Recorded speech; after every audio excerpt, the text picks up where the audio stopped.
Hey everybody, we are going to get back to the creation narrative in January, but I've decided to go and do an Advent series coming through here through Christmas, and so I'm excited to do that. And today we're going to start off in Luke's Gospel, who is going to talk to us about how the expectation of the ancient Israelites that was promised through what we call Israel's scriptures, or we call the Old Testament, was fulfilled. And of course, Advent for us as Christians is very similar in the sense of we already know that the Lord has fulfilled his promises to Israel, but he has not fulfilled his promises to the world to renew all things. So we're waiting for the return of the King, the return of the Lord. So that waiting, that Advent, that expectation, that's what the word means. That's why we celebrate this, because it's an active going back to this story where he fulfilled the promises to Israel to remind us that he will fulfill the promises in a similar way for us. Okay? So how do we read these texts? And there are darn things bothering me again. I'll tell you how we read them. And let me just do this. The first thing you have to do is remind yourself that these texts are coming from a certain genre that was available to them at the time called Greek bios. And Greek bios had a certain set of rules, like all genres do of writing, on how to tell a story. Now, they had to be real, true stories, these Greek bios, but they were allowed to couch the story, and in this case, what we'll look at today, the birth, the pregnancy of Elizabeth and Zechariah, that's a real event, but he couches it in its theological significance. So like in another example in this same genre is when Caesar wrote a biography about himself, it was all true events like crossing the Rubicon, but the writer wrote it in such a way that he was like a new Mars figure, new God, and so he would wrap in mythology. I'm not saying this is mythology. What I'm saying is, like that, when he's telling this story, what we as the reader have to be keeping our eye on is what's the deeper truth he's telling us? How is this being fulfilled, this messianic hope that they've looked at? And this text is, like all of them, is quite richly uses what we call the Abrahamic story, which starts in Genesis 11. So basically, Luke 1 and 2 uses Genesis 11 to about 21. And that is that part of the story. And that's a major part for them because that's the promise to Abraham that he will have a son. Right? His wife can't get married. So you can see the correlation in the stories. And that promise to Abraham is one that one day his lineage will go, and he looks at the stars and how many stars are out in the sky. That's how many people will come out of this promise to him. This was the hope of Israel. And we must remind ourselves, and this had not been fulfilled, and they believed it would be fulfilled one day. Well, what Luke is going to tell us here is that this is being fulfilled through the gospel that he's writing. All right? That's what he's talking about. So, we get into this, and he starts off because this is also a story about the battle of the kings and Jesus becoming the true king. That's also a major theme in Luke.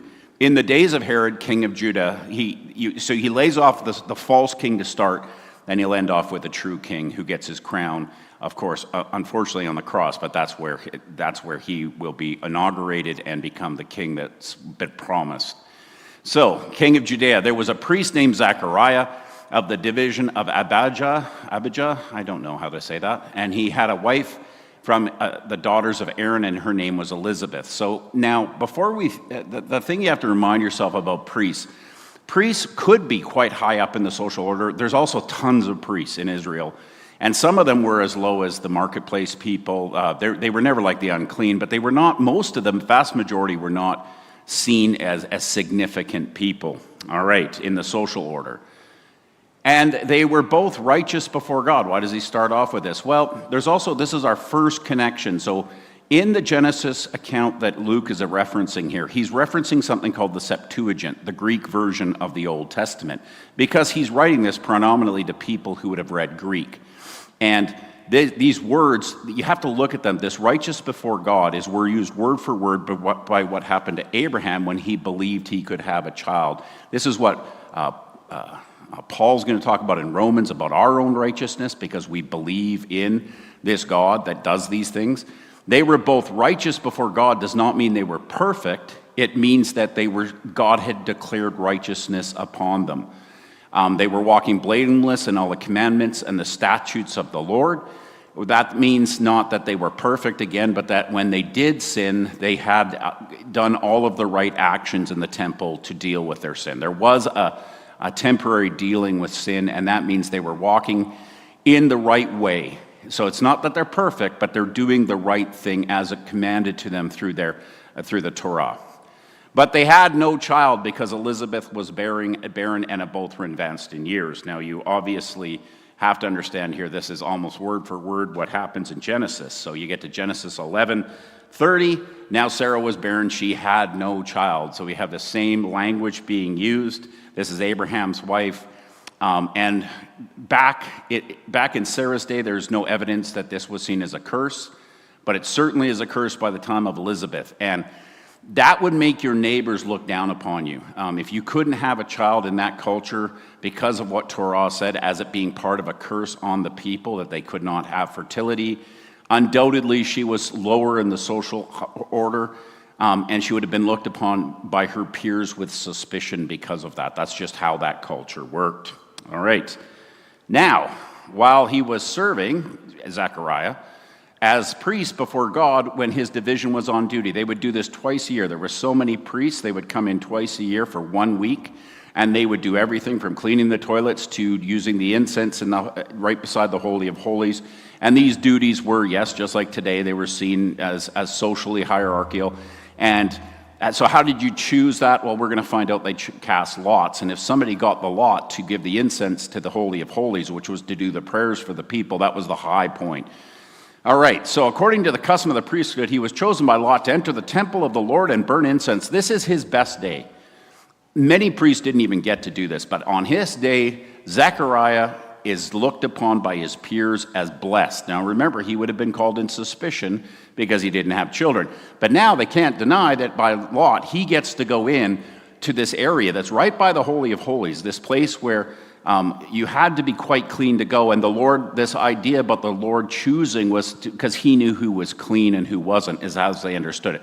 So this is Zechariah's high point of his life, like this, and you only did it once. So this was an incredible moment for him. And the whole multitude of the people were praying outside at the hour of incense. This is what they do. So the people would meet outside. He would take the prayers of the people, and then he would bring down the Aaronic blessing, the Lord keep you, the Lord, make his face shine upon you. And there appeared to him an angel of the Lord standing on the right side of the altar of incense. So this is this altar of incense. The right side means the place of,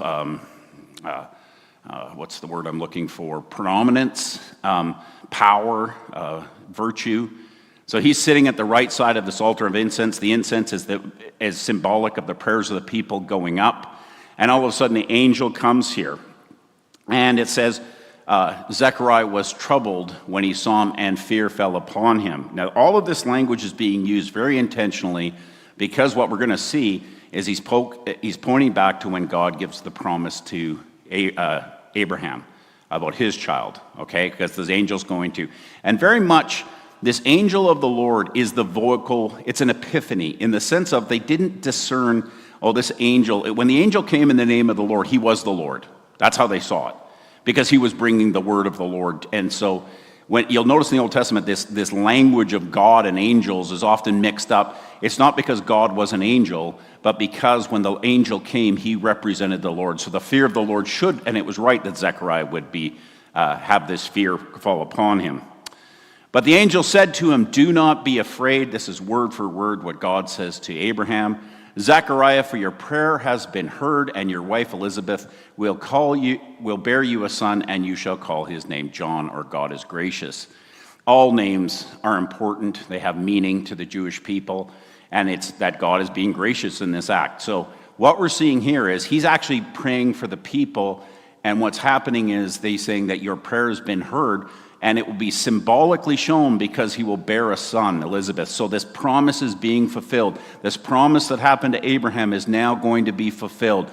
And that's the promise, yes, to Zechariah and his wife, but it also represents the promise that this time of the promise to Abraham that he would have this lineage come out of him that would be more numerous than the stars, that this is now the beginning of that process. That's why he uses this story and develop it the way it does. So let's just go back to the Abraham story, and you'll notice the correlation.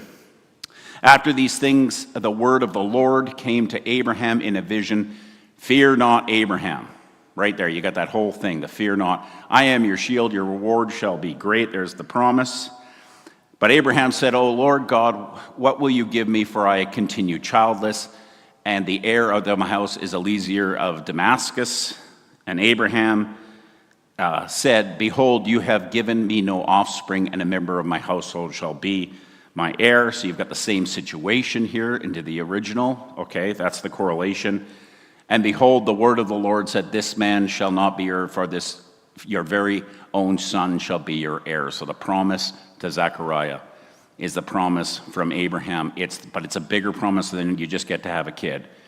It is the promise that God will fulfill what he promises, that he will make his covenant true, and that Israel, now we're going to find out the true Israel is not just the nation later, but they don't think that. They're thinking Israel is going to be fulfilled, and this prayer of the people that have longed for this time is being fulfilled right now. Now, of course, they don't understand how it's going to be fulfilled, and they certainly don't follow the Jesus way, which is God's way, because they have become idolatrous. But God's faithful at this point, and he, through this gospel, is going to fulfill his promise to Israel, and that's what's happening here. Getting back into Luke, and you will have joy and gladness, and many will rejoice at his birth, for he will be great before the Lord. And then you start to see these other themes start coming in from the scriptures. And he must not drink wine or strong drink. You got the Nazirite promise. These are especially appointed. He'll be filled with the Holy Spirit, the breath of God, even from his mother's womb. And then he quotes Malachi. At the end of Malachi, it says, on that day of the return of the Lord, or the day of the Lord, that the sons will be turned to their fathers, the hearts of the sons to the fathers, and the children back to their fathers, and the fathers to the sons.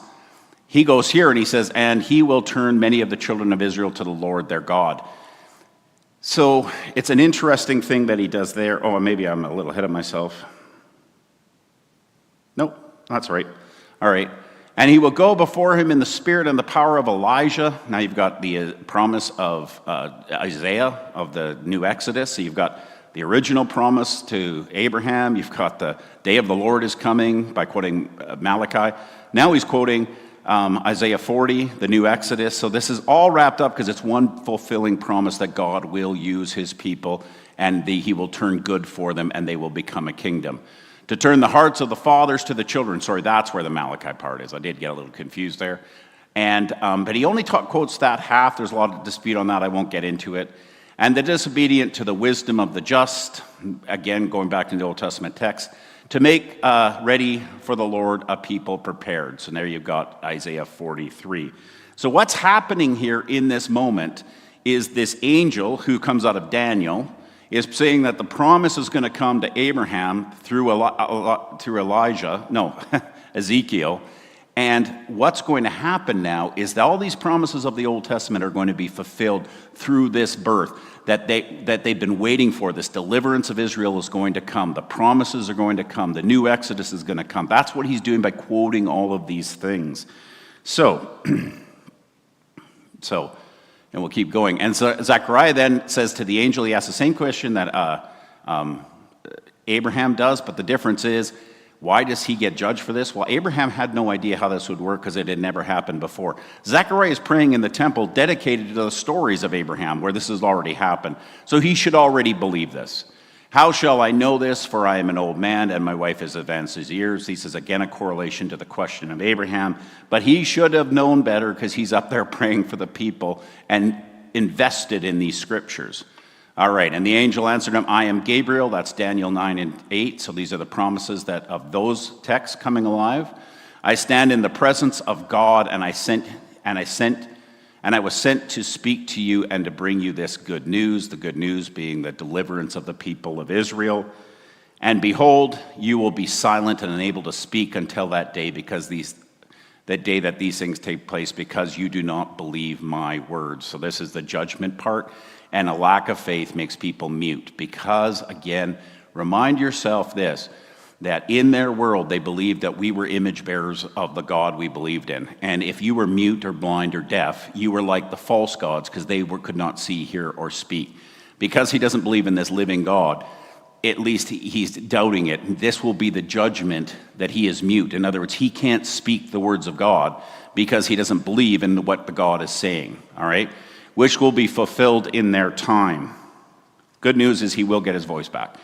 And the people were waiting for Zechariah, and they were wondering at his delay in the temple. Now, they would all believe in divine epiphanies, and undoubtedly they believe that. And when he comes out and says nothing, he's supposed to give the Aaronic blessing.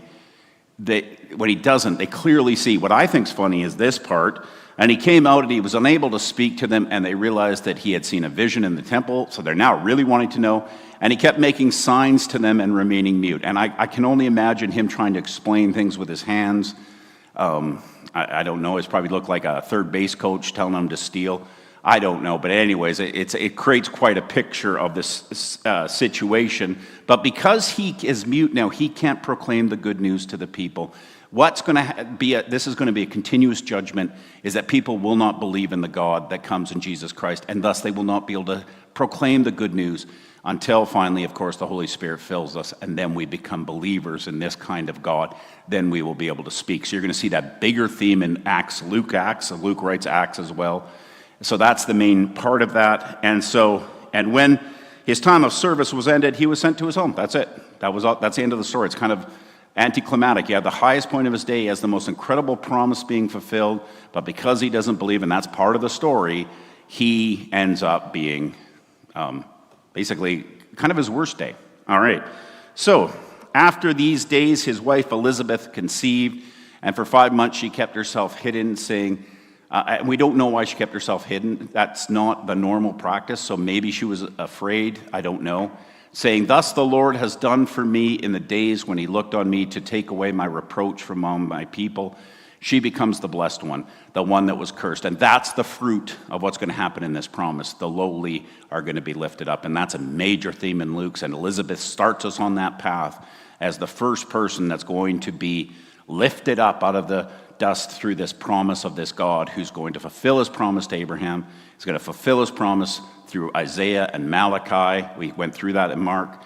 All the way through. This is what this story is. So this is an incredible story about, yes, a priest going to the temple and having an epiphany about having a child, but it's so much bigger than that. It's about Israel coming and their prayers being answered.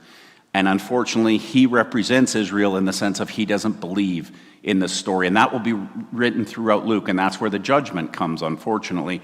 But God will be faithful, and he will lift up the people that are in reproach. So, a lot going on there. Questions? Because Zechariah doubted God's promise to do the impossible, he was left mute. How might this judgment be true for the Christian who doubts God's ability to do the impossible? And how might that make us not be able to proclaim, as we wait, as it were, the gospel if we don't believe in the resurrection? God doing the impossible. God changing lives forever, bringing life out of death. And I know Christians who genuinely don't believe this, and they're called progressive Christians, and what a sad story. And they have no gospel to tell. I think that's important for us to consider. Number 2, Luke's gospel begins with a story that throws out what the reader should expect by the blessed being the one that is cursed socially. What is Luke telling us about God's kingdom, and how might that affect the way we look at the real value of things and people in this culture? So again, our culture expects certain things to be blessed and certain things to be cursed. And in this story, what we find out is that's not true. God starts off by saying these people who the culture thinks are cursed because they can have a child, he already starts off with that they're righteous before God. I think these stories in Luke and Luke's gospel is going to constantly question that culture and would question our values of what we think is blessed visually. We may not always be right. So you may want to talk about how the church can reflect that. And finally, What does a story like this tell us about the hope we live by today as we wait for the return of the Lord? So I'll leave that with you. What are we really proclaiming at Advent, and what are we really hoping in, and what story are we telling the world today? All right.